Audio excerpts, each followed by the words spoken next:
there, YouTube. This is Vargas XX78. Hello and welcome. My name is DYC.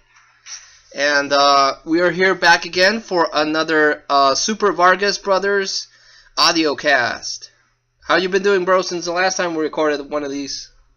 I've been doing good. I've been experimenting more on game making, and I made a couple more models. Yeah, I saw a post of something that you were doing with some with the stage level and textures and stuff. Yeah. What was that program you were using? I'm currently using the free program called Animator, and the next one's gonna be Game Maker to make my first simple game. All right. So if someone wants to check his progress, what's the webpage on your Facebook? I have it under Retro Serpent Games, but you can also find me on DeviantArt as DYC /69. Okay, so if someone's interested in that, check him out. My bro's doing some really interesting things there with his webpage and his art, and you've also gotten commissions on artwork, right? Just a few, but yes. Cool. So that's awesome. So this time around, we wanted to talk to you guys about a topic, but I wanted to touch upon some things that I've recently been doing. Right now, Nintendo released a demo for Splatoon. I know you don't have a Wii U, bro, but I haven't actually gotten a chance to play that yet. I'm still downloading, and it still hasn't finished. So yeah, hopefully next time we record one of these, I would have played a little bit of that and let you know how that is, because that's Nintendo's big gamble on online multiplayer. They want to do a fun shooter. So let's see how that works. Have you heard anything about Splatoon? Yes, and actually something I wanted to mention about that demo. I don't know if the single player is available to play, but I heard that the online has a limited amount of opening, so it's only available at certain hours. But I'm not sure if you can even play offline. What? Yeah. Well, that's just great. I didn't check if it has any offline features, but the online is limited to just a certain hours. Well, that's dandy. Well, it's still Nintendo, and I still love Nintendo, and I've seen a couple of videos of the play, of people playing it, and it looks interesting. It really looks like a lot of fun. I'm hoping it'll do well. I'm hoping the retail game does very, very well, because it's another topic I wanted to talk about later on. But I miss colorful worlds. I miss Call of Duty is cool and everything, but I miss original colorful looking games. Everything's too real, everything's too dark, everything's too gray, everything's too brown. I miss colorful games, which is something that I also wanted to mention. Did you besides the Splatoon thing, did you know that the original members of Rare split off from Microsoft and they're creating their new gaming company? Yep, Platonic, and they're making ukulele. Yeah, that looks cool. It does. In fact, probably by the time this gets uploaded, they have probably doubled their stretch goals, because they already completed their initial goals, and now they have accomplished their stretch goals as well. So that game is really setting up an example of companies like Microsoft, that they actually have Rare IPs, and Capcom to bring back what the people want, because it is successful and people do want that. Yeah, I'm hoping the game comes out really well and it sells a lot, because if the game doesn't sell, all the hard work's not gonna be worth for crap. Actually, no. If this is already in Kickstarter, that it's gonna go well as long as they make the game. Because if they don't make the game, then the people who back them up, they're the ones who lost money, and that will leave a huge scar on their reputation and this whole Kickstarter projects. Yeah, but if it doesn't do well, then they're not gonna make a sequel. Same thing's happening with Bayonetta 2. that's an awesome entry for the Wii U because it includes Bayonetta 1 and Bayonetta 2. And it's gotten really good reviews. Everyone loves that game, but it's been selling really poorly. That's the thing. That Nintendo helped finance that production. Yeah. So I mean, the developers need more support. Yeah, but if they don't come out with a good game, they're going to disappoint everyone that funded the Kickstarter, and then they won't make any more games maybe. Partially, yes, but people who backed them up on the Kickstarter, they already got the game. They just need to be worried that the game actually gets made. Yeah. Once it's done, they send them the download code, so they don't have to rebuy it again. Okay, because I'd buy that game. They've already mentioned that they want it to be published by Nintendo because the original Rare team loves Nintendo. They've always said that they love Nintendo and that they wish they could work with them again. So I'm looking forward to that. It's for anyone who doesn't know, Yooka-Laylee is a spiritual sequel to Banjo-Kazooie. They even have the same play of words, like Banjo and Kazooie are musical instrument, and Yooka-Laylee is another play on words. But instead of a bear and a bird, it's kind of like a gecko and a bat. It's a chameleon. Oh, a chameleon. Well, it's a lizard and a bat, and which is weird because the bat would probably be bigger than the lizard. But it looks cool. I'm looking forward to it. And again, I miss colorful games. I miss originality in video games. It's everything's too real. Everything's too realistic. Everything's too dark. And I miss retro colorfulness. Agreed. I do hate the modern day graphic, like the graphic war that it has to do. Oh, it has to look as real as possible. Not really. Yooka-Laylee and other retro games pretty much fit that bill. I don't get why people are so hard-headed about that. Yeah, because you look at any Nintendo game and it's colorful. Look at Mario Kart. Look at Smash Brothers. Look at Bayonetta. Look at what they're doing with Splatoon. Everything's bright and colorful and beautiful. Yep. So, going on that retro love, me and my brother wanted to talk about a subject that we wanted to, share with you guys and go into. And the subject for this audio cast will be our top 5 favorite N64 games. Now, this isn't a list of the best N64 games. At least for me, it's a list of the games that I enjoyed and I had fun with on the N64. Even though some of them might be considered good games on the N64, they're my personal favorites. The ones that blew me away when I was playing on N64, and I just had all around lots of fun with them. Likewise, I have them in no particular order. So who should we start with? Well, my number one is number one for a reason, and you're probably going to see that one repeated if I do another 64 audio cast. But let me start with mine, because I think mine might surprise you with my number 5. My number 5 favorite N64 game is Cruisin' World. Oh, crap, I don't even know about that. Yeah, Cruisin' World. Cruisin' World was a racing game that came out on the arcade. Was published by Midway, and it's a sequel to Cruisin' USA. The big thing about Cruisin' World is that, as the name implies, you could race in different places all over the world. It had a Mexico stage with a really cool stage song, and it would even extend outside of the world because the last level was on the moon. I don't know if you remember that. Yeah, I do.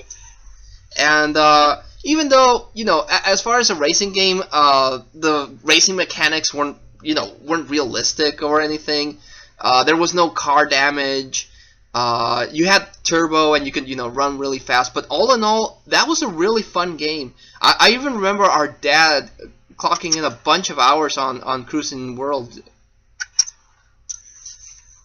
Agreed. Yeah.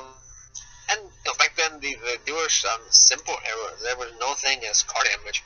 Oh wait, no, yes there were. There was a couple of games that your car would crash and explode. Yeah. I think that's Crucial World does have a very good soundtrack. I can't recall if the arcade managed to. I'm sorry, the N64 managed to get a good recreation because most of the times arcade ports aren't that good. But it had a pretty good soundtrack and a lot of Easter eggs inside the game too. Yeah, it had a bunch of shortcuts. It kind of used a Mortal Kombat sort of look because it had digitized people. You know, it had this digitized girl. On the arcade, I remember them actually moving, but in the N64, it looked digitized like in Mortal Kombat.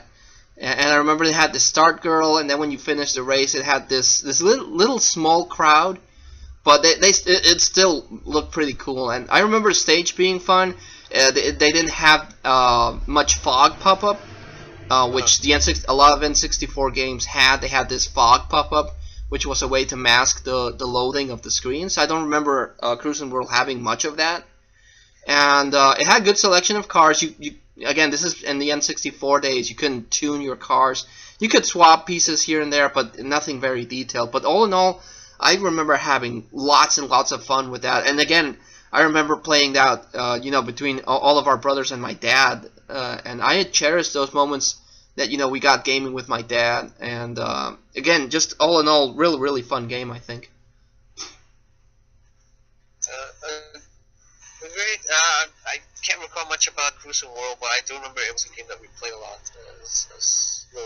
as I was a little kid. Do you have anything else to say about that before I mention my number No, five? go ahead. Go ahead with your number 5. Okay.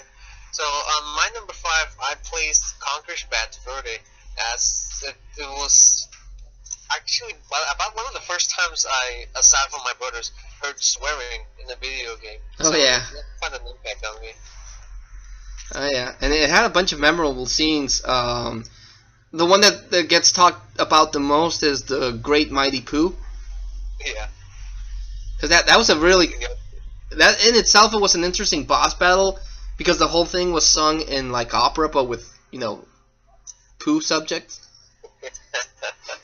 There, as all the memorable moments I can recall, and also among the media, is that one, the Great Mighty Pooh, the scene with the sunflower and the bee. Oh yeah, I remember that one. What? I remember that one. That one. There's also the stone disco place, where Conker gets really drunk and he has to take a piss on everyone. Oh yeah. Oh, the Dracula one. I remember the Dracula one a lot. Oh, the Dracula was also good. Kind of also disturbing because you take a poop on everyone.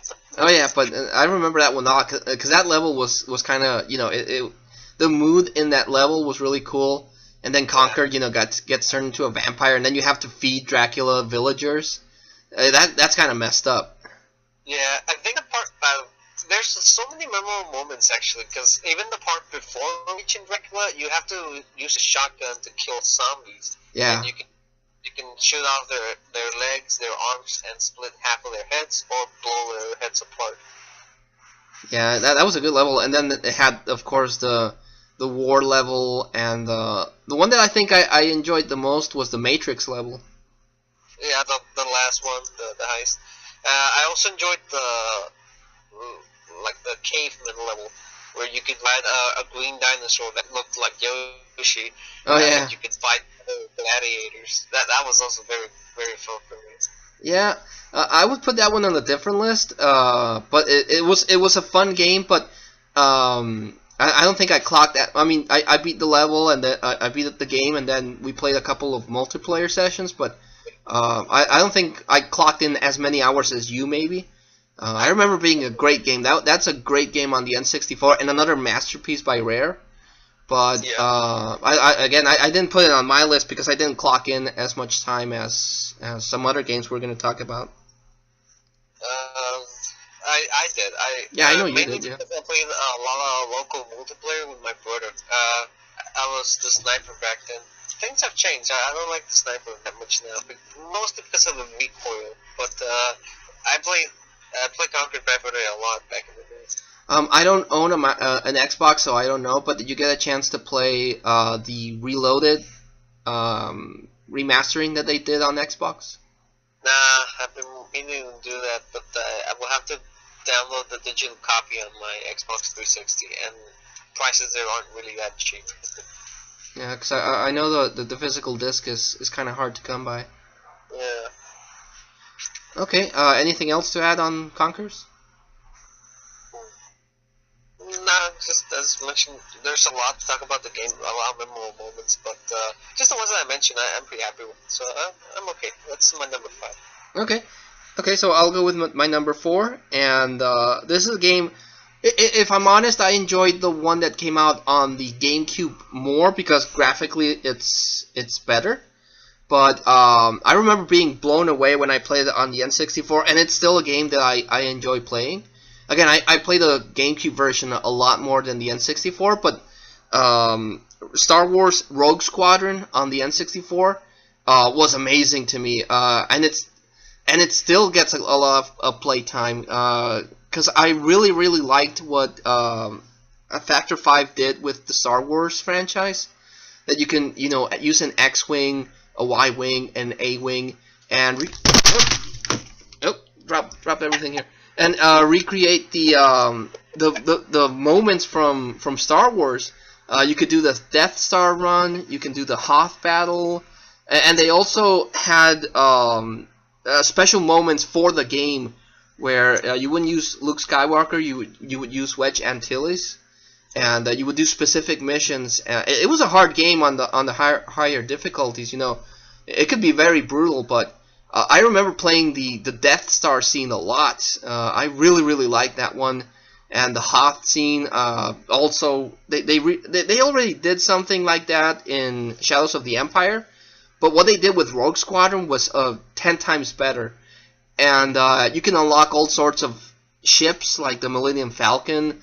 But I remember years and years after Rogue Squadron released, LucasArts released a couple of codes so you can use the car and the Naboo starfighter from Episode 1.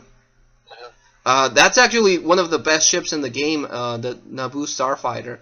So I just really was blown away by how fun the game was and how well you can control the ships. And the fact that you could relive classic Star Wars moments, and I'm a huge fan of the movie, so that's a big factor of me enjoying that game so much. So my take on that game, which is ironic, most of your games I didn't grow up on that era, so it's a bit funny. I didn't watch. I can't even recall watching Star Wars at a young age. I know I later watched it when it was on the DVD. But when the Rogue Squadron came along, I played it because I liked the whole shooting game. Because there was no Star Fox games on the GameCube aside from Fox Adventure. But anything that was a throwback to the original Star Fox games, there was nothing like that. But Rogue Squadron was one of those. And I just remember playing it a lot because I do have a knowledge of Star Wars, just not recalling the movie that well. And I like the challenges. I had a hard time getting, I think it was the gold or platinum medallions. Oh, yeah. Yeah. I'm having trouble remembering because I think I played the GameCube one. Because I don't remember any N64 ones. Or at least, maybe that's the one I'm remembering. It's probably the GameCube one because the last level on the GameCube. Well, the last normal level on the GameCube, you would play the battle outside of Endor. Oh. Yeah, on the second Death Star, but that's the reason why I like the GameCube version better because graphically it looks even more impressive, and it has more enemies on screen. That Endor battle is just insane. But on the N64, the Rogue Squadron on the N64, graphically it's a little less impressive. But for the time, it was beautiful. It was a beautiful game to play. It was easy to control, and I just had a lot of fun playing some of those scenes and levels over and over again because it was that fun. Factor 5 just captured and nailed the fun and the excitement of piloting an X-wing and an A-wing and so on. Oh yeah, no, you're right. I did play the N64 one. I just googled it. No, it was the N64. And wow, even looking at the screenshots right now on Google, I mean, you know how they say that it hasn't aged well? Well, this still looks pretty good. Yeah, it still does. Yeah, okay. Okay, so that's a good game to list. Yeah, love that game. And again, I clocked in so many hours on that. So that's going to be my number 4. What's your number 4? My number 4, which I'm surprised none of the ones I mentioned are yours, but my number 4 plays Banjo-Kazooie. For obvious reasons, but I didn't specify whether it's the first one or second one because, to be honest, I like both of them. Yeah. But if I had to mention, the first Banjo-Kazooie is my favorite because that's the one I have the most memory. But another one of those reasons why we talk about ukulele is that this was a very colorful game. It was like the rival of Mario 64. But Banjo-Kazooie was a really good game. It has the humor. It has the really like tongue-in-cheek kind of gameplay. Everything looked both cute and kind of evil at the time. Yeah. I have great memories of I forgot the name, but it was Monster Mansion with the piano, the pumpkins, and all the different transformations Banjo could do. Yeah. And until it's a very memorable villain. It's a shame not to see anything like that anymore. Yeah. Actually, my number 3 and my next one is Banjo-Kazooie. Now, I'm gonna say something that's gonna probably make a lot of people upset. Since it's my number 3, let's talk a little bit more about Banjo-Kazooie. But honestly, as much as I love Mario 64. I think I love Banjo-Kazooie a little bit more. I wouldn't disagree with you. It's just that Mario 64, I think it was the flagship title for the N64, while Banjo was a more later on and refined one. Yeah, that's it. Because Mario 64 really revolutionized how people would play 3D games. Yeah. They created the camera. They created the analog stick, so you can tiptoe, then walk, and then run. Mario 64 just paved the way for every single 3D game, I think. But Banjo-Kazooie took those elements and made them better. The graphics on Banjo-Kazooie look better than on Mario 64, obviously because they had a little bit more development time. But Banjo-Kazooie has a lot of humor, like with Mumbo Jumbo, the shaman that would turn you into different things. Gruntilda, I agree, is a great villain. Even though the plot of the game is kind of ridiculous, that Gruntilda wants to make herself beautiful, so she abducts Banjo's sister, I think it was. No, you're right. And the banter between Kazooie. Kazooie's a memorable character too. She's this really sort of obnoxious, but at the same time funny and sarcastic bird. And she's kind of like the prototype of what Conker got turned to the extreme. And the graphics, I think, again look better. The music is a bit more colorful and a bit more memorable. It's a collectathon. That's a lot. A lot of people have blamed and have complained that Banjo-Kazooie is just a collectathon. But honestly, I enjoyed collecting all the Jinjos, all the musical notes, all the honeycombs. It's one of my proudest N64 achievements. I completed 100% on that game, just like that I did with Mario 64. But on Banjo-Kazooie, I don't know. It just felt more epic because Banjo-Kazooie, I think, is a little harder than Mario 64 because it was developed by Rare, so it's harder, but it's more satisfying. I think if this makes any sense at all. It does, and it is, which is why Banjo-Kazooie left a huge impression on me. It had that kind of challenge, but not to the point where it was frustrating. I mean, it just had a, pretty much like Mega Man. Just find the pattern and you'll emerge victorious. The music is also one of the reasons why I love this franchise. Banker Crow, which is the composer of most of the rare music, especially banjo, which ironically has also been hired to do the music for ukulele. Oh yeah, I read about that. Really excited. Another exciting thing about that. Yeah, even the song they have right now for people to hear, you listen to it and it just brings back a lot of memories of Banjo-Kazooie. It sounds just like it. And I know a lot of people didn't like Nuts and Bolts that they made for the Xbox, but I enjoyed it because the music was all orchestrated and a throwback to all of these songs that Grant made. And despite not being a 3D platformer and just being like a constructive racing game, it still kept some of its charm. Not as good as it was back then, but for someone like me that just wanted to remember the good days, well, because I can't actually play those old games, it was good enough for me. Unfortunately, it got the bad reputation it did for good reason, but I really enjoyed that game. And I don't know. I look at the redesign for Banjo and Kazooie, and I don't like how they look. Yeah. I don't like Banjo's square nose. It used to be round. Kazooie actually looks okay to me. I don't know. A more feminine design on the new one. Yeah, but Banjo-Kazooie and Banjo-Tooie, they're just because Rare also did Donkey Kong 64, but honestly, I didn't like that one as much as Banjo-Kazooie. Yeah. Even though it's kind of sad that Rare, because in Conker's Bad Fur Day, Banjo-Kazooie make a cameo that kind of made me upset. I don't know if you remember that.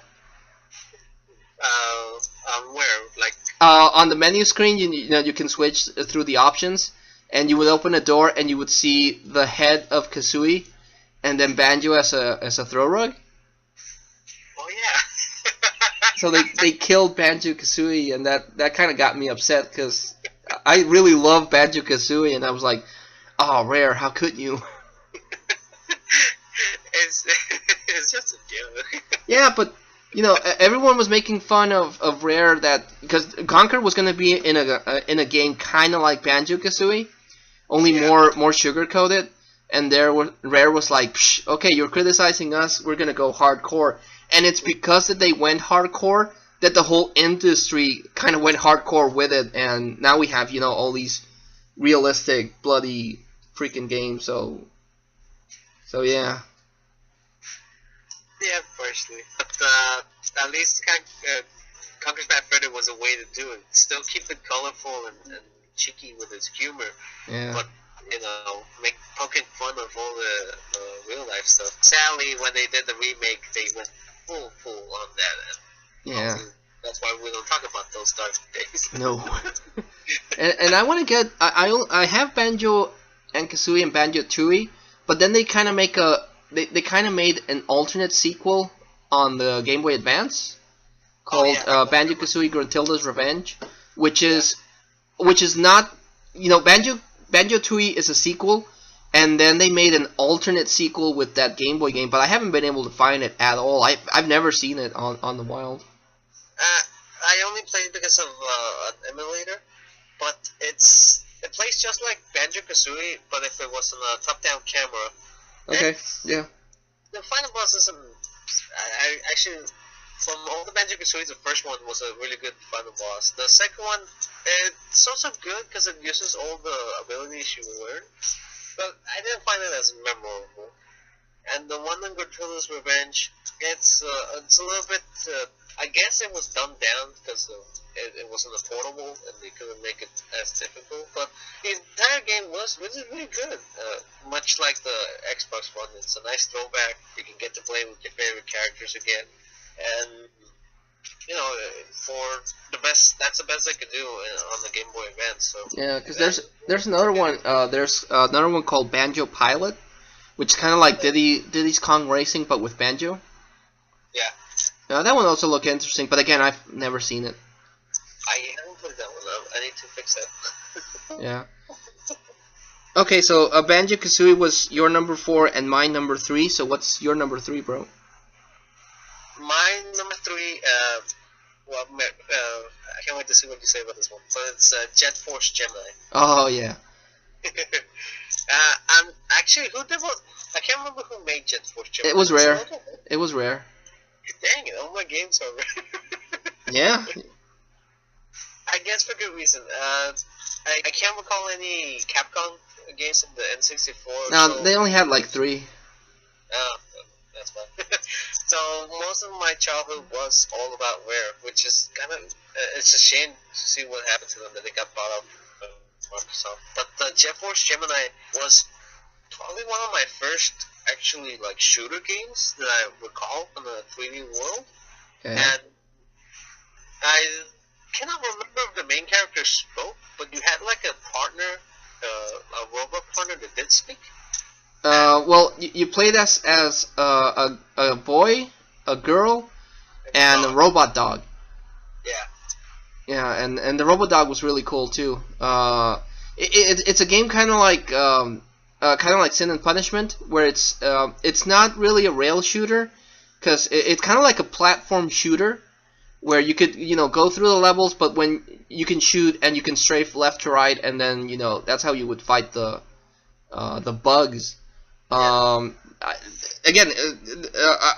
made this list. This isn't my favorite games, not my the best games on the N64. But if we ever make a best N64 list, that would be on the list. Jet Force Gemini looked beautiful. Again, the music was awesome. The mechanics on how you would shoot people, the bad guys in platform, I thought were really cool. The only negative I can think of was probably the difficulty. I think that game is not Rare's most difficult game, but I remember some stages were really hard, and then the last battle, the one with the last boss, Miser, I think it was. I remember that one being hard. It is hard, and actually, now that you mentioned it, I remember why I brought up Jet Force Gemini, because it was like the precursor of Ratchet and Clank. Oh yeah, yeah. That's why I really love it, because the weapons are all overly huge. They have about the same mechanics, like they shoots one bullet, shoots a lot of bullets, shoots missiles. Can you upgrade the weapons there? I don't remember. I can't remember. I don't think it has an expensive upgrade system like Ratchet and Clank does, but you could upgrade your character. I do remember that. I can't remember if you can upgrade the guns, but you would have a variety of guns. Yeah. I remember you could upgrade the characters. You can give them faster reloads, or I think you can also modify the armor so you can take more damage, which you would need. Yeah. You also get a jetpack, I think. Yeah, later on. And the dog was the only one that could fly right off the bat.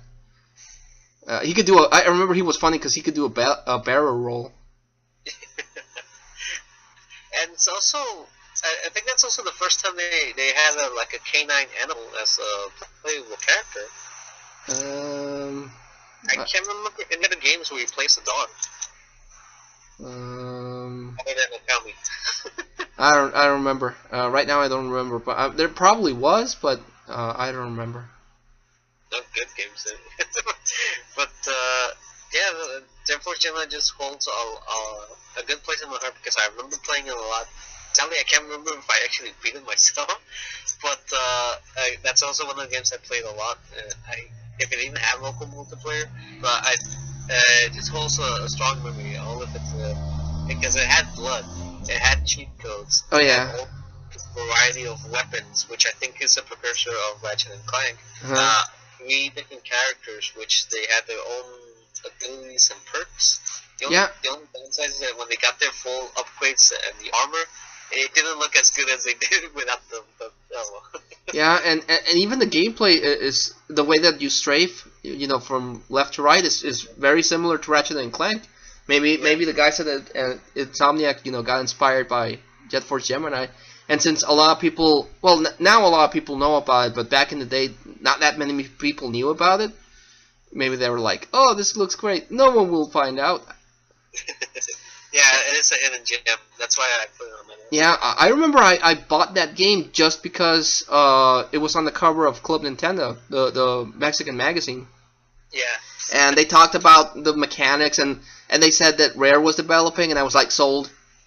So Rare makes pretty good games back in the 64. Oh yeah, Rare was the king in the 64. So many good games that Rare did on the 64. But Jet Force Gemini, good pick. Good pick for your number 3. Thanks. Okay, so I'm going to go next with my number 2. And my number 2 might surprise you, but my number 2 is Mario Tennis. Yeah, but at the same time, it makes sense. Mario Tennis. I can't believe that's one of the games that we played together, but Yeah? we did. Yeah. Because I actually really like Mario Tennis, and sadly I could never beat the one that they got out for the Game Boy Advance or Game Boy. Oh yeah, no. The cool thing about Mario Tennis is that they also released a Game Boy version, and you could create your character, and on the Game Boy it was like an RPG. So as you were leveling up your character, you can transfer him through the transfer pack on the 64. But yeah, no, I never beat the last boss is Mario, and he's impossible. You can't beat Mario. I to this day I haven't been able to beat Mario. I almost beat him, but it runs down at the. I forgot how the tennis points work, but I could never get the match point because he would always score at me again. Yeah. Yeah. Yeah. I can't remember if I did beat him or not, but I know I never beat Mario on the Game Boy. That he was too overpowered, and I think the computer cheated because every time I would get the match point and he was behind, he would start butchering me, and then he would win the match. And I was like, no, there's nothing that I could do, And I did the practices where they would teach you all the tricks and stuff, how to do the lob shots and everything. I pretty much mastered that on the Game Boy, but I just could not beat Mario. But on the N64, it was a great multiplayer game. Correct me if I'm wrong, but I'm pretty sure that Mario Tennis was the one that introduced Waluigi. Yes, that I think it was GameSoft or something like that. But that's the first appearance of Waluigi. Yeah. Okay. Yeah. So I was right, and it was just a fun game. The on the N64 on the Game Boy it was a little more harder to pull off, but on the N64 it had mini games. The play control was spot on, and I don't like tennis games. Honestly, I only bought Mario Tennis again because of Club Nintendo, because they were talking about it and they said it was a good game. And I was like, tennis games. Tennis games and golf games and baseball games to me have always been super boring. But I was like, it's Mario. It's developed by the people that did Golden Sun. And Golden Sun. Yeah, and I was like, I'll give it a shot. And I played it and I was blown away. I freaking love Mario Tennis. But I love the N64 version a lot more than the GameCube version. The N64 version just, I don't know, it has that special kind of magic with the play control.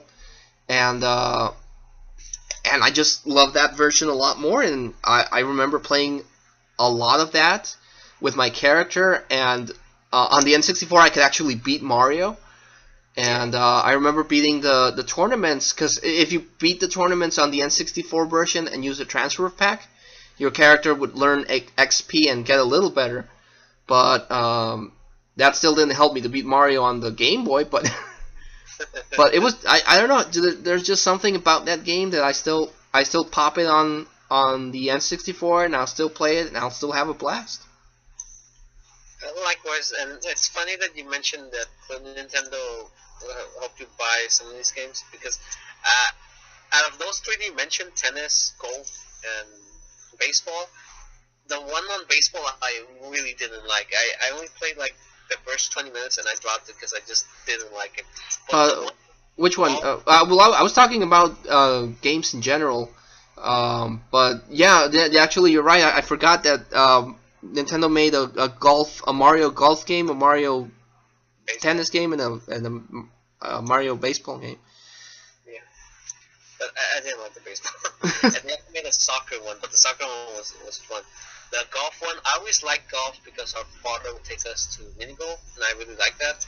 So that one was okay, and up to this day, my dad still likes playing golf with us. But Mario Tennis, I do have fond memories of you playing that game a lot to get all the gold cups on all the tournaments. Oh yeah. And I do recall playing it. I just can't remember again if I played it with you.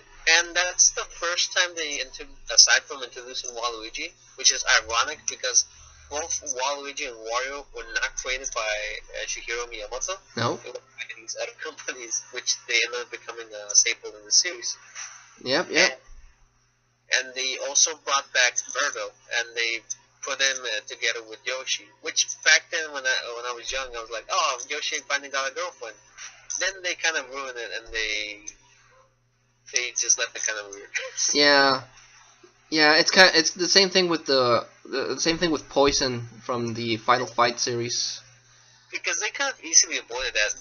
Back then, Birdo was just an imagination. It was a dream of Mario if you were to make it that kind of canon. Yeah. But from there, just like Yoshi, there's a lot of species. You didn't have to make it sound like that Birdo who appeared in Mario Tennis is the same one from Subcon. It's just been a new one, and this one is actually a girl and not a guy. Yeah, a guy dinosaur that likes to wear a girl ribbon. Yeah. Yeah, that was really messed up, and but I actually did also think that they made because in Mario Tennis you could make teams, and you had Luigi with Daisy, Mario with Peach, Donkey Kong with Diddy Kong, and Wario with Waluigi. And Yoshi with Birdo, and it made sense. You would imagine that Birdo is a female dinosaur, like Yoshi is a male dinosaur, and then things got weird. But yeah. But that's my number 2. That a great sports game on the N64, and just had a bunch of fun with that. What's your number 2? My number 2, which we just. Personally, this is probably the ways I go, but I put Smash Brothers, or kind of what we already talked about, but Smash Brothers is just another one of those games I put a lot of time into, and seeing the commercial for the first time made me both laugh and get excited for the game, and from there it just spawned this huge history for me with Smash Brothers. Yeah. Which, thanks to this series being created, I even met my girlfriend. So I had to mention it because Smash Bros. is a really good game. I already talked about it in our fighting game discussion, so I'm gonna keep this one short. But to this day, I still have Smash Bros. 64. I can play it on my Wii. It's just the gameplay and the mechanics have changed a lot, but it doesn't stop it from being a really fun game. Yeah, it's one of the reasons I didn't put Smash Brothers on my list, because we already talked about it on the fighting one. If this would have been a top 10, my list would have been different. But I had to take out Smash Brothers because we already talked so much about it. But yeah, Smash Brothers, it was just a cool concept from Nintendo. I mean, they already did some great sports games like Mario Tennis, Mario Golf, and the thing I love about Nintendo and the N64 is they were starting to take risks. It wasn't just platformers. They were trying and dabbling their hands with stuff like Mario Party. That's another big thing that originated on the N64. Even though the first Mario Party was literally a controller breaker. Yeah, because you would have to rotate the analog stick really fast, and a lot of games. I remember. I don't remember who did it, but I remember one of us broke a N64 controller that way because they were trying to do the thing really fast, and they broke it didn't literally break off, but it got all wonky and didn't work anymore. But yeah, Smash Brothers, just a really fun game. Again, if since we already talked about it, I didn't want to put it on this list, but that would have been that game would have made this list, because I remember, all because of that commercial that we talk about. That commercial alone was like, I gotta get this game. That commercial, to this day, I can still watch it, get this huge wave of nostalgia, and want to pop in Smash Brothers. That I honestly, I think that's Nintendo's best commercial. That Smash Brothers commercial. I'd argue with the ones of Yoshi. Yeah, just really, really cool. I really, really dig that commercial, and Smash Bros. But really good number 2, bro. Thank you. Now, so yeah, we talked about Smash Bros. So I'm gonna go with my number 1, and this is one that's probably not gonna surprise you. Wait, what was your number 2? Number 2 was Mario Tennis. Oh yeah, go ahead with number 1. Sorry. Yeah, so number 1 is The Legend of Zelda: Ocarina of Time. Ah, yeah. Yeah, again, if we hadn't already talked about Smash Brothers and this was a longer list, my list would have been different. The order of some of the games would have been different. But my number 1 will always be Ocarina of Time. I freaking love that game for so many reasons. I think, well, I've mentioned this on other videos, but I'm going to mention it here. That game released on a Thanksgiving, and that game was freaking sold out. There was so much hype. I remember salivating over all the previews that Club Nintendo would do, talking about it. They would put articles and every update on how the graphics were coming along, because Nintendo released a very crude video. I don't know if you remember this, but they passed it in a program that we had in Mexico called Nintendo Mania. And they passed this really crude demo of The Legend of Zelda. It kind of looked, the graphics kind of looked like Super Mario 64.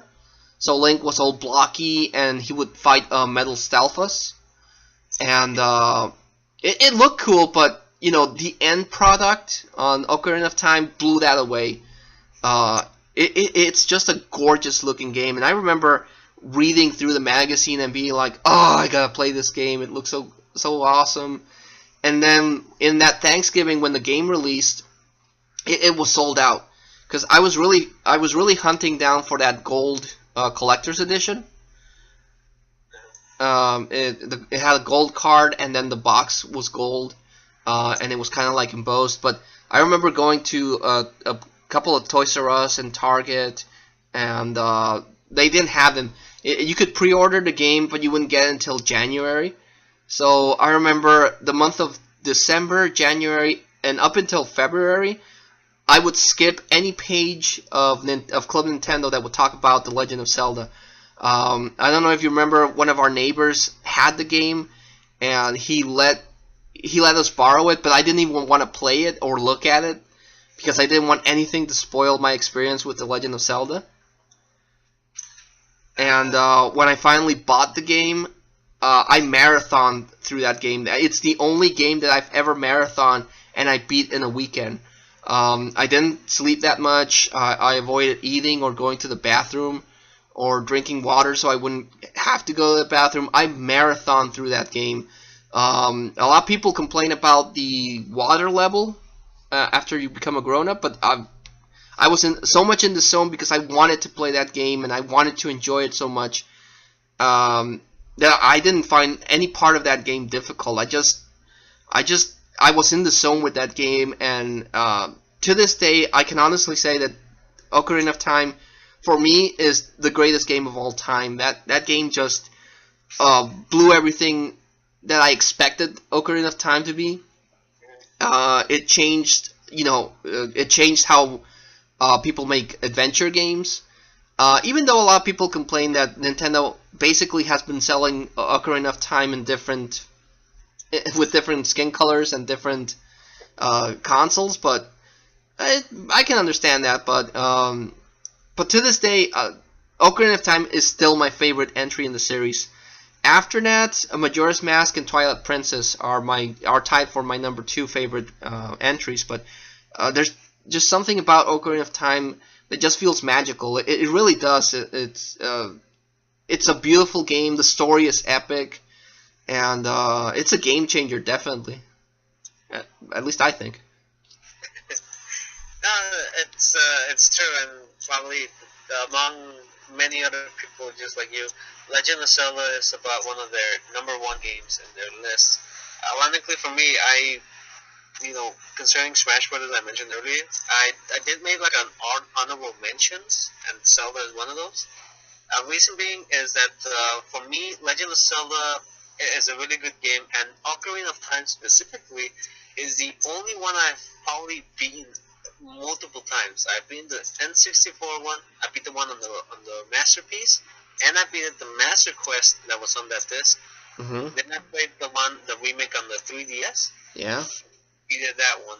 Majora's Mask, I sadly, for some reason, that game only had 2 save slots, so I couldn't play that one. But I finally got the chance to play it on the Wii, on the Virtual Console. But agreed, Ocarina of Time is a very kind of bit like Mario 64, which is ironic because that's the next game that's on my list, the number 1. But for now, Legend of Zelda did pave the way. A lot of features. It has a lot of memorable moments. And like I mentioned, it's one of those games that I've beaten so many times. I remember all of the temples. The water temple, I find it ironic because I do remember that as soon as you got that game, between you and my other brother, which we're referring as Alpha, speed through that entire game. You beat it first, and Alpha was like, no, because he wanted to beat it first than you. And it's funny because you two did the same on Majora's Mask.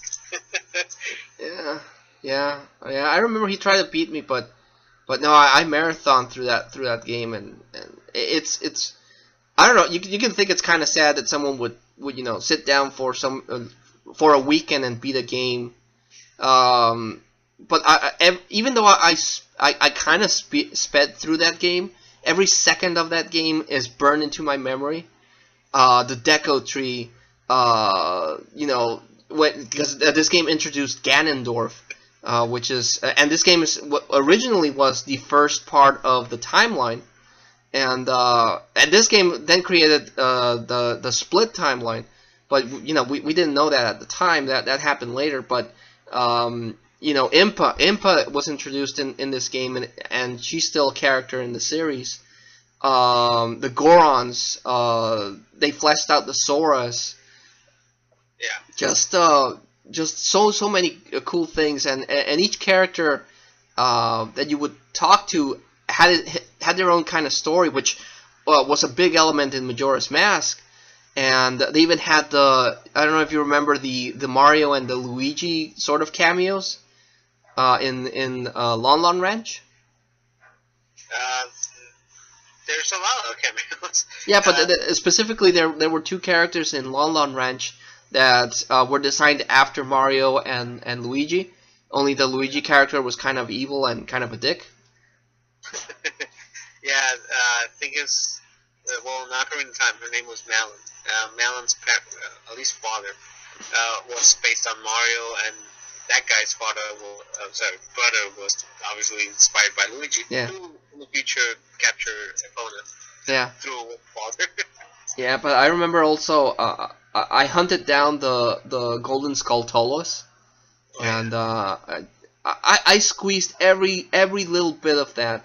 The only thing I didn't do the first playthrough, when I marathoned it because I didn't know about it, was getting the Great Fairy Sword. Wait, I don't think. Yeah, well, Was there a Great Fairy Sword? Yeah, I remember because to get that one you had to trade a whole bunch of items. You would have that's to. A great sword. That's a great Goron sword. Are you sure it's not the? I'm pretty sure it's the fairy. Because the Goron sword would break, but the fairy sword wouldn't break. No, that's why you needed the trade of items. Because you bought the great Goron sword with the big Goron. But if you did the whole item side quest, you would get the true Great Goron sword, which would never break. I remember it was a fairy sword, but it wasn't Majora's Mask. You can Google it. No, but the big item in Majora's Mask was the deity sword. The deity mask. Oh yeah, that's the mask power, which you can only use in boss areas. But the Great Fairy Sword, you have to collect all the fairy fragments, assemble them all in their individual temple. Well, now I'm gonna have to play Ocarina of Time again and do that whole thing. I told you, I've been in the game so many times. Well, so have I, but my memory isn't what it used to be. Doesn't look.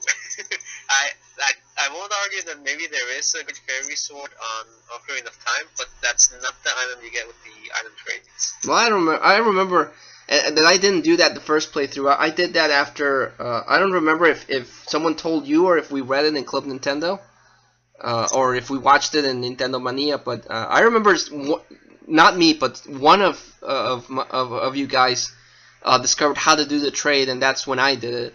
And that was a good chunk after I beat the game. But that's the only thing that I didn't know about, because none of the characters really mention what to do with that series of items. At least I don't remember the first playthrough, or the second, or the third. I know of it now because of someone figured it out and did it first. But yeah, the other thing I remember Ocarina of Time that was impossible to do, but I always tried, was to beat the messenger guy. Oh yeah. Yeah, but I would always try to beat him until Club Nintendo said that it was impossible. That they interviewed the game designer, and he was like, no, that can't be done. Might as well give up. There's no way to beat the messenger guy. Yeah, it's true, because the bastard just teleports. I do remember us doing that too. Especially me, because I was considering myself back then as a speed demon. And Yeah. I'm like, yeah, I bet I can beat it, but no, it ended up being impossible. He just teleports, the bastard. Yeah. But yeah, Ocarina of Time, it's my favorite N64 game. It's the game that, like you, I've beat it so many times that I've clocked in so many hours on that game. Yeah. On the N64, and then on the GameCube they released that Master Quest, and then on the GameCube again they released the Collector's Edition, and then on the 3DS. So I've played the Ocarina of Time so many times that I thought I knew everything about it, but now I'm gonna have to beat it again and I'm gonna take a picture and send it to you if it's the Great Goron Sword or the Great Fairy Sword. I remember. Which is what I'm saying. I mean, I can't recall. Google it. Now I have to know. Yeah, because like I said, I know you can get the Great Fairy in Majora's Mask. I'm not sure if it's there in Ocarina of Time. What the item you get from the item quest is the Great Goron Sword. So let me Google that right now. But yeah, Ocarina of Time, great game. So you mentioned your number one was Mario 64, and I'm glad you mentioned it, because I was debating whether or not to put it. But again, if this was a best games on 64 list, Mario 64 would be on that. But I went more for the games that I clocked in the most hours on. Yeah, for me, Mario 64 was the first game on the N64. So obviously it was one of the games I played the first time I managed to touch the N64. And it was one of those that I went ahead and got all 120 stars. Oh yeah. And thankfully I managed to get the one for the 3D, the DS, which actually has more stars than the original one. Yeah, and you can use Yoshi and Wario and Luigi, right? Yeah, I tried to use Yoshi as much as I could, but certain stars could only be obtained by either Mario or Luigi, and Wario, because Wario uses the metal cap. But back to the N64 one. Much like you said, which is ironic, because Mario has paved the way on so many ways. It paved the way for 2D platformers with the original Super Mario, and it paved the way for 3D platformers for such creations like Banjo-Kazooie and Donkey Kong. Mario 64 was the first one. Introduced transformations with the metal, vanish, and fly caps, and introduced collectibles with the stars and the 100 coin missions, and introduced secrets because there were certain stages you can only get if you jump through a wall, punch something that was hidden away, or had to solve certain stars by decrypting the name of the title, which was a hint on how to get the star. Which ironic, that mechanic was applied on Ratchet and Clank as well in getting the gold bolts. Which are one of my favorite Easter eggs in all of video games, which is the Insomniac Museum. But we'll probably get to that on another video. Oh yeah. But the N64 did. I'm sorry, Mario 64 did place a great amount of ideas, creations that will later be, made complete by other video games. Yeah, Mario 64 was, again, when it released, the game changer for the industry. Again, they introduced analog control, which they were the first to announce it. Then other companies kind of stole the idea, but they were the ones that first announced it and first implemented it well on a game. So I remember being blown away by the fact that you can make Mario tiptoe, and then you can make Mario walk, and then you can make Mario run, and do all these flips and everything. And just like you, I also got the 120 stars, got to the top of the castle, and spoke with Yoshi. Yeah. Yeah, and that was pretty cool. And I remember the Bowser fights, even though Bowser looked kind of blocky, but the way that you would fight Bowser, grab him by the tail and then send him flying, that was pretty epic too. It was really, really cool. Yeah, good times. Oh, and before we forget, yes, I am right. Damn it!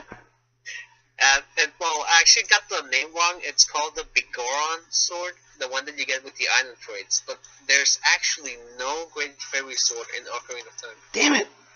I remember it was this big ass sword that would put the Buster Blade for Cloud to shame. But damn it, I thought it was the fairy sword, because I remember you would get this big ass sword and it would break, and that's when you had to do the item trade, and then that sword wouldn't break. But I don't know why. Right now, I remember that you would get it blessed by a fairy, and then that's when it would become unbreakable and it would be called the Great Fairy Sword. But damn it! Well, it's just that you're remembering Majora's Mask. That's the problem. I don't know. I guess in so many Zelda games I've played, some parts kind of get bled over. But oh well. Guess I'm a big enough man to admit that my memories were jumbled up. Plus, I'm getting old. Being old will do that to you. No excuse. You're not old enough to have bad memory. That's it. That's what you say. Wait a couple of years, and then you'll be like, "Oh yeah, I remember in Mario 64 you can get the Rhino, and then you would blow away people, and then you would fly to the top and meet with Sonic. With Sonic. Yeah, I remember that. I remember that's how it happened." And then Mario would trip Yoshi and send Pikachu flying away. You make fun of me now, but that's gonna happen to you. You'll see.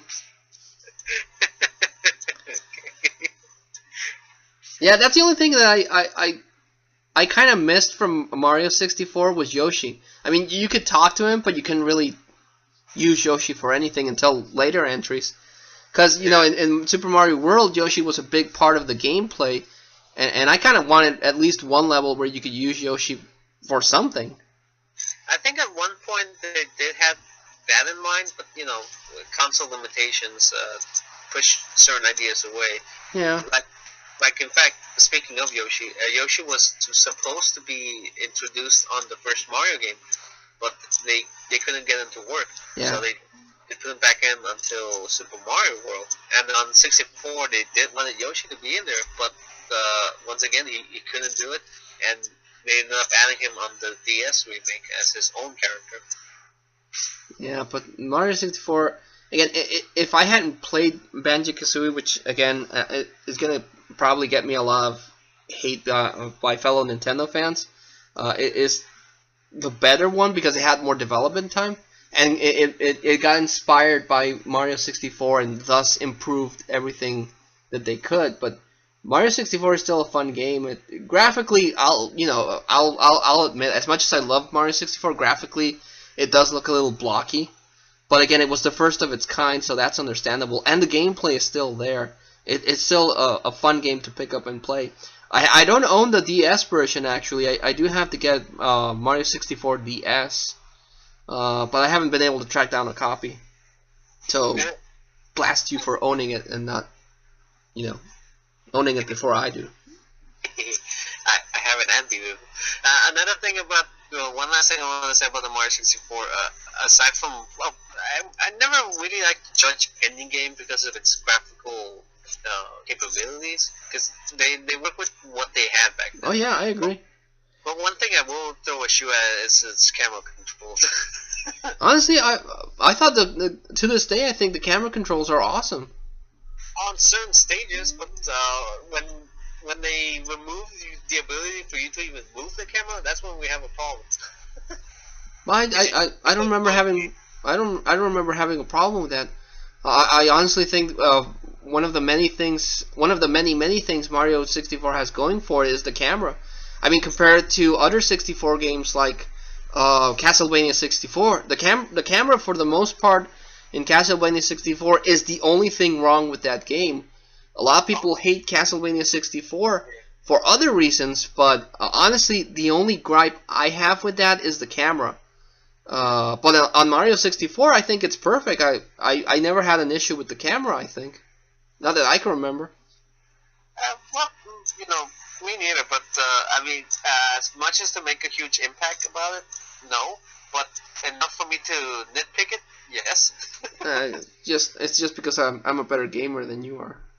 No, yeah. I don't remember things for shit, but I'm a better gamer. Ha ha ha ha.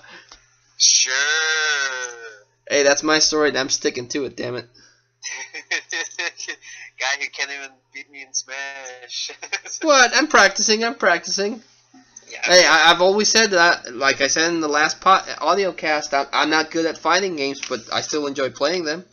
It's not my fault you're a gaming freak for fighting games. Like people go, oh, Smash isn't a fighting game.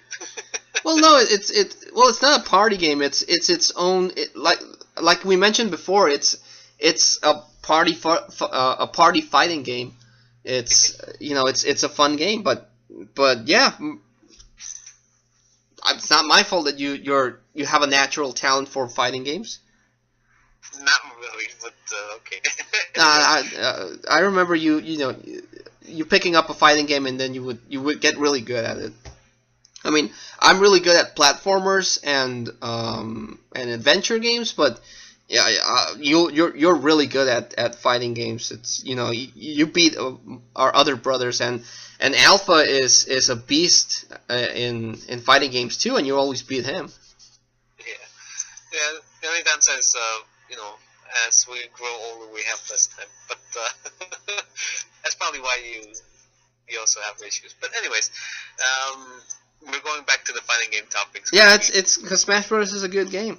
Damn it. But yeah, good. All in all, our own personal list for favorite N64 games.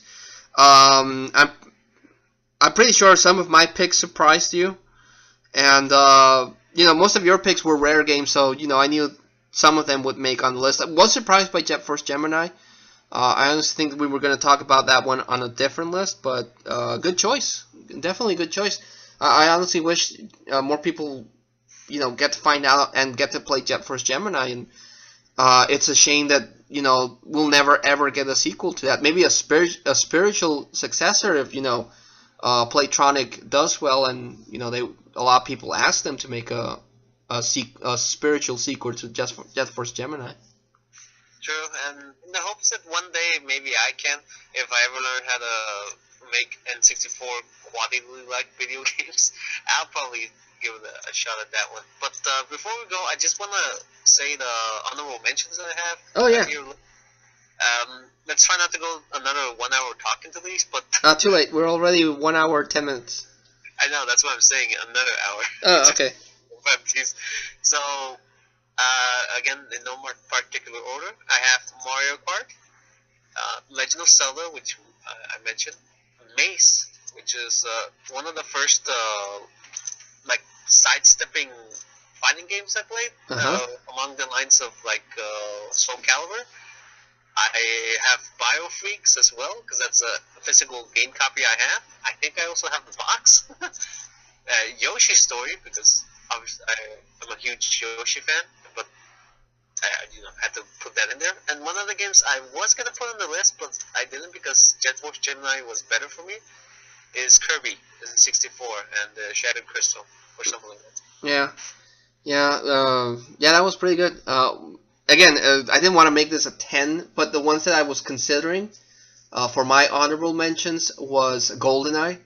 Oh yeah. Even though I remember that game, I don't know what, but sometimes when I saw Alpha or our other brother play it, sometimes it would get, if you look at that game from afar, it would make me dizzy. But then when I would sit down and play it, I wouldn't have that. I wouldn't get motion sickness. But when I watched one of our brothers play it, that game gave me motion sickness for some messed up reason. But GoldenEye was pretty cool, especially the multiplayer. Even though we didn't clock in as many hours, I do remember us playing GoldenEye, and that was fun. I was actually thinking of Mario Kart. It was either between Mario Kart or Cruisin' World, but I decided to go for Cruisin' World because I just like that game. I love Mario Kart 64, don't get me wrong, but between the racing games, for some reason, I remember Cruisin' World being a bit more fun. I was also gonna put in. Now I actually forgot. See, you go old and then you start forgetting about stuff. But let's see, it was GoldenEye, Mario Kart. Put Perfect Dark in there while you had it. Perfect Dark was good, but it didn't have the same magic as GoldenEye. Killer Instinct Gold. That's the other one. Killer Instinct Gold. I was also has an honorable mention because it blew me away what Rare again did on the N64 with Killer Instinct Gold. It was a fun fighting game. Even though again I'm not good at it, Killer Instinct Gold was great. But since we already talked about it on the fighting podcast, that's why I didn't consider it for this list. But those are my 3 honorable mentions, and of course Majora's Mask. But that would enter on a different list. Yeah. And I'll also leave Perfect Dark for another discussion when we have it, because I did put a lot of hours in Perfect Dark, and I ended up buying it for my Xbox, so I'll leave that for later. Yeah, next one we should do is a top 5 best 64 games, because that list is gonna be a lot different from the one that I have for my favorite ones. So, but that would be a topic for a different time. Yeah. But yeah, 64, great console. The 64 competed with the Dreamcast and the PlayStation 1. The Dreamcast is a fighter's dream because a lot of fighting games released on the Dreamcast. On the PlayStation 1, if you wanted RPGs, that was the way to go. But the N64 had, in my opinion, the best multiplayers. It was a good console. I really loved the N64. And again, Rare. We could probably do a top 5 Rare games on the 64, and it would look different because, Rare. I miss the old Rare, and hopefully, with Playtronic, they'll come back. Yeah, hopefully. Yeah, well, again, great talking to you, bro, and talking about old memories and our experiences with the video games and our brothers, and even my dad got talked about on this audiocast. But this is fun. I hope we can get to do more of these. Yeah, I'm always up for it if I'm not busy. Yeah, well, so that's the end of the second episode for our audiocast, top favorite N64 games. We'll be making another one. I'm gonna try to post these each Friday, so watch out for the next one. But again, my name was Vargas XX78.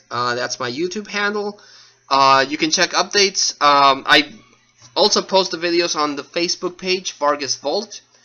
I have reviews and I talk about the stuff from the vault. So if you're interested and know a little bit of Spanish, you can check that out. Bro, again, where can people find you at? Two main sources. You can just search up on YouTube DYC69, and well, I'll show up my name, Emmanuel. It also has in parentheses that nickname DYC. On Facebook as Retro Serpent Games. If you're curious about my game development,